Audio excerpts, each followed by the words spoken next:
You are listening to the Thinking Effect podcast with Ortal Green and Kriegler. Hello, everyone, and welcome to episode 16 of the Thinking Effect podcast.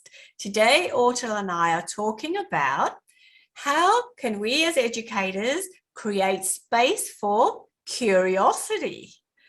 So we've been speaking in the last few episodes about well-being, which is a classroom, of calm and caring. But what we want to know today is how we keep our students curious. And I'm curious to know how Ortal is today. How are you, Ortal? I'm feeling wonderful, Lillian. I'm really excited about this episode because curiosity is something that's very close to my heart. So I'm really looking forward to jump into it. That's right. Well, we know that we all start off life naturally curious. We just know that babies are on the search all the time for what's happening around them. And it is an amazing motivator for learning when we are curious. But we also know for some reason that curiosity isn't a given in a classroom, that sometimes curiosity goes astray. And this episode is sort of trying to work out why and what we can do about it. So, Ortal, what do you have to say about curiosity? Oh, I have so much to say about it. And yes, I agree with you. We're born very curious, and it's a survival thing, right? Because our curiosity leads us to explore the world around us and understand it and know what is dangerous for us, what the meaning of everything around us. And as for the parents among us, if you're listening, you're probably well aware of how many questions children ask when they're very young. I have 3 boys, and at some point I had 3 boys under the age of 5. And they were asking just one question after another. And some days it was just so exhausting. But this is how they make sense about the world around them and understand what is everything. And as per one research, children between the age of 2 and 5 years old ask about 40,000 questions. Isn't that amazing? That's unbelievable. But yeah, we've all lived through. I've got 2 children, a son and a daughter. And yeah, exactly right. Mummy, why? Or Daddy, why? Or Granny, why? Exactly, constantly. Why is this? Why is that? Yeah. And sometimes, we can get crazy as adults with all these questions, but our children are asking for the right reason, right? And they're very curious to learn about everything around them. And like you said, Lillian, at some point, something happens to our curiosity. Something happens to asking questions, and we stop asking questions. And unfortunately, it happens as we enter the education system. And our education system, as probably many are aware, is an answer-driven system and not a question-driven system. So we basically reward students for providing answers, right? This is how we test them. Give me answers to this question. We never reward them for coming up with beautiful and amazing questions about the world around them. And so slowly, as children move through the years within the education system, they reduce the amount of questions they ask until at some point they hardly ask any questions. So, and this is really bad because, as you know, curiosity is the driver for learning and is the driver for us to become lifelong learning and to enjoy exploring many new things. Yes, you're right. And, teachers out there listening today might say, but I ask my children to ask questions all the time. At the end of every thing I say, well, are there any questions? But you're not looking for the wonderful, awesome, amazing question. You're looking for the right questions, the questions that you think relate to, whatever we spoke about, teaching halves and fractions. So maybe the question should be around fractions. But really, it's that space for creating the big question and the one that really will drive would make people so curious that they're willing to do the hard yards to research it, because really curiosity drives research, and curiosity drives, the willingness to find out. And as you say, students kind of get to a point where they've been shut down so many times when they did ask this kind of question that they move into this mode of give me the information, ask me the question, let me answer it so it can get ticked off, and then I can go and do what I really want to do. And, and let me get the grades that I want. And don't ask me to do too much hard work to get there. I don't know, maybe, and there probably are and will be beautiful educators in this listening who say, my classroom is not like that. And we applaud you. And that's what we really want. We want a classroom where, you are listening out to the things that kids really want to know about. Yeah, absolutely. Because curiosity is like a spark. It's like a little fire burning within us, and we need to keep it burning because, as we mentioned, this is what drives our learning. But apart from that, this is also what drives enjoyment and joy from life, and amazement. Whenever I often look at things and I'm amazed by them and I'm so curious to learn more, and that adds so much to my enjoyment from life. And so when we're curious, we are participating much more fully in life and the world around us, and our happiness level increases. So apart from the importance of being curious to learn and improve our academic performance, it's also important for our well-being and happiness and enjoyment in life. Yes, that's so true. And I mean, I just love traveling and things like that because you're just opening yourself up to more, discovering more. So we don't want to be in any closed situation. Now, we spoke a lot recently, Ortal, about creating an environment where children can use their senses, because remember we spoke also about how we often shut them down and say just look with your eyes, don't touch. Yeah. But we want to explore it a little bit differently today. So we want to open up the space for having a look at questions as a driver of new learning and a driver of that exact motivation and joy that you're talking about. So, we were saying that teachers can present information and expect the right questions, or they can craft a bigger question, which is broad and open and gives the students a lot of opportunity for following interests within that question. So they still feel in control, but the students have some choices in what they explore within the big question, and then they can bring their own interests, their own knowledge, their own hobbies and talents into that big question, and it remains cohesive, but it is a great question. Yes, absolutely. I mean, I think as educator, we need to channel our student curiosity into the curriculum, into what we want them to learn. And we can easily do it with any project we run with them. And science, for example, is a great place to use student curiosity to learn many new things. And one example for such big question, as you mentioned, Lilian, we can start with a question of how do things work? And then ask the students to come up with questions they're curious about, things they want to learn about how they work. For example, how do airplanes fly in the sky? That's an interesting question, right? And another one can be, how does water come out of the tap? What happens there? How do they reach there and coming out just as I turn on the tap? Or how do we produce electricity from the sun? How does that happen? And so encourage your student to come up with at least 3 such questions of things they're curious to learn more about. And then you can ask your student to share their question with a class. And you can actually even write down all these questions on the whiteboard. And then you can ask each student to choose one question they're most curious about. And it doesn't necessarily have to be one of the questions they came up with. Maybe they heard a question from another student and now they're more curious to learn about that. And so ask them to choose one question they're most curious about and then explore that. Do the research, find out how the water gets into my tap.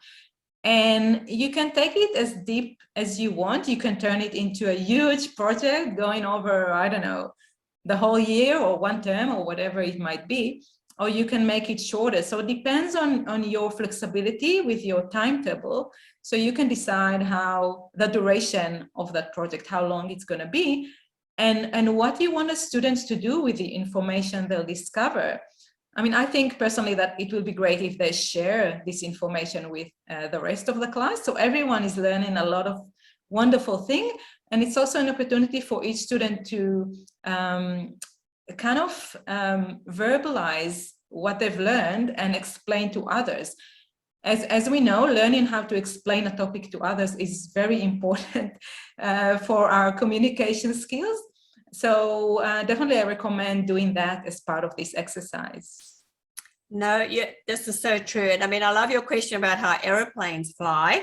I mean, it's a miracle anyway, but when they put my suitcase on the airplane, I always feel like it should fall down, because Pierre always tells me that I take too much with me wherever I go. But the idea about this is that, you know, there's a lot of broad learning. So if you're exploring the water thing, how it's reticulated to your tap, or if you're exploring flight, or if you're exploring how your vacuum cleaner works, I don't know. I use it. I don't know exactly how it works. I know there's a mode, but you know, the information is staying connected, because you're always dealing with power and mechanics, and you know, and the physics, the laws of physics are within that project. And so then the students are able to see, you know, what was the same around the airplane flying, and maybe, you know, other motors and propellers, because, you know, they're propellers on boats, and and how is air being used in one and water being used in the other. And they're starting then to cross-connect the information, but it's remaining within this big question. So in a way, it's not like we're going to do air, we're going to learn about air today, we're going to learn about water tomorrow, we're going to learn about electricity or magnetism another day. You know, the students are discovering these things for themselves and explaining it. And there's nothing better than one student explaining to another, because they use the right language, and they kind of come at an entry point where they understand one another really well. So, I mean, one of the beauties that I'm hoping I'm going to explain this well, but you can understand the specifics of something.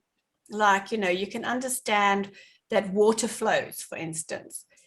But if you understand that water flows, that air flows, that other waves flow, then you're starting to get a general idea.